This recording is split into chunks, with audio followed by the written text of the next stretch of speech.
Donc on commence le troisième jour ici. Alors là on va partir, on a débarrassé les chambres, donc là c'est là où on dormait. Et donc on part en bus et on va voir l'huilerie en fait où ils fabriquent l'huile de macadamia. Et ensuite on rentre et on va se balader à Antigua dans la ville.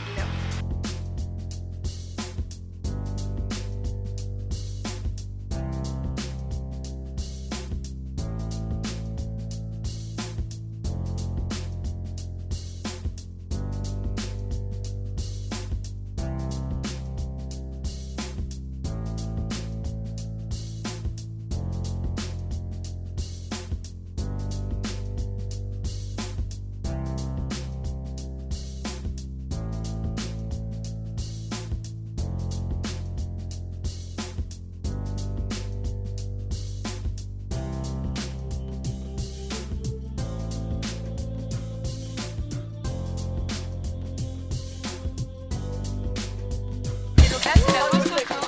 Margot,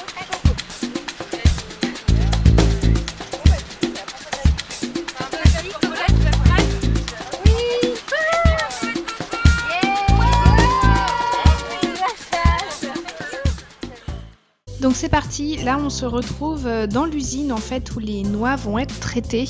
Donc c'est une usine qui se trouve vraiment à plusieurs kilomètres de la plantation. Et là vous voyez, on retrouve tout simplement nos petites noix qui ont voyagé, qui ont fait les kilomètres. Donc on les retrouve exactement comme on les avait mises. Et elles vont subir vraiment plusieurs sortes de traitements. Tout d'abord, elles vont être chauffées. Donc là, vous voyez le four. Donc déjà dans l'usine, il fait très très chaud, mais alors devant ce four, il fait encore plus chaud. Donc elles vont être chauffées pour que en fait la noix qui est à l'intérieur se décolle vraiment beaucoup plus facilement de sa coque. Donc voilà, là elles sont ensuite, il va y avoir énormément de tri, vous allez voir, il y a vraiment beaucoup de tri pour retirer les noix les moins jolies, les coques cassées, toutes celles qui auraient pu peut-être un petit peu brûler. Donc voilà, tout ça c'est retiré. Et ensuite, vous voyez, ça défile d'absolument partout, de tous les côtés, on dirait un petit peu des jeux d'ailleurs. Donc voilà, il y a les coques qui partent d'un côté, il y a les noix qui partent de l'autre. Vous allez voir, tout va être réutilisé pour certaines choses. Donc là voilà, il y a encore du tri qui va se faire.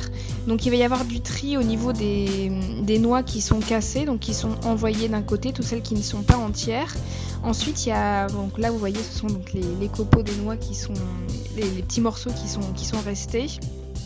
Ensuite elles vont être triées également par taille. Il va y avoir plusieurs diamètres différents. Plus la noix va être grosse et ronde, plus elle va valoir cher. Plus elle va être petite, moins elle va valoir cher. Donc là, elle va être vendue en denrées alimentaires. Et ensuite, tout ce qui n'est pas resté entier, tout ce qui n'est pas en morceaux, sera utilisé pour faire l'huile de macadamia. Donc là, vous voyez, ça passe sur des tamis qui mesurent la taille des noix pour pouvoir les trier les unes des autres.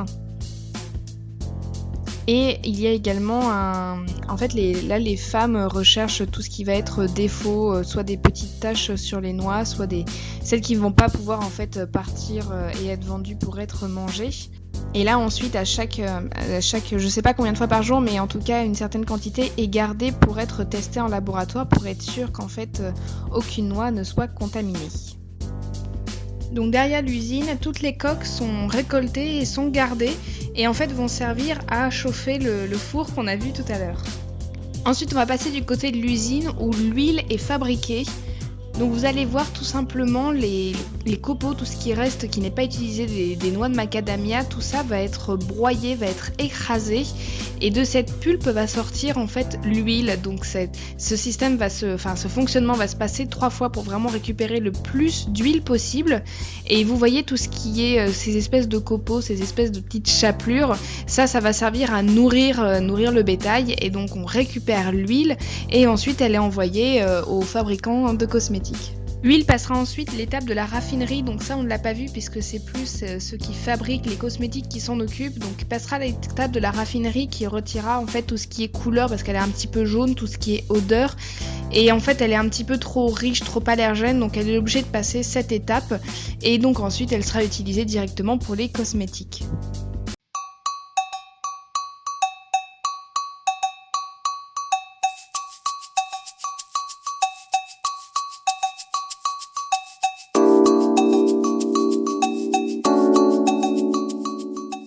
Donc ensuite on a repris la route et on est parti en direction d'Antigua où on a pu passer l'après-midi dans la ville et visiter toutes ces petites ruelles colorées. Cette ville est vraiment magnifique, il y a des petites ruelles de partout, enfin c'était vraiment génial comme après-midi. Donc voilà, ce voyage s'est terminé là. Je voulais juste revenir sur certaines choses au niveau du Guatemala. On a vraiment été très très bien accueillis, mais également assez bien entourés, puisqu'en fait le Guatemala n'est pas forcément une direction touristique à proprement parler. Si vous souhaitez vous y rendre, si vous souhaitez y aller, sachez qu'il y a certains endroits qui restent assez dangereux, entre guillemets on va dire, donc faites attention si vous souhaitez y aller, d'être avec un guide pour vous aider à visiter. Moi sur cette vidéo j'en profite pour faire une sorte de foire aux questions. Vous pourrez poser toutes les questions que vous avez au sujet du voyage, au sujet du Guatemala, mais aussi au sujet d'Yves Rocher. Donc allez-y, posez vos questions et moi d'ici quelques jours je tournerai une vidéo où je répondrai à tout ça. J'espère que ça vous a plu. Moi je vous fais plein de gros bisous puis on se retrouve bientôt dans une prochaine vidéo. Bye bye.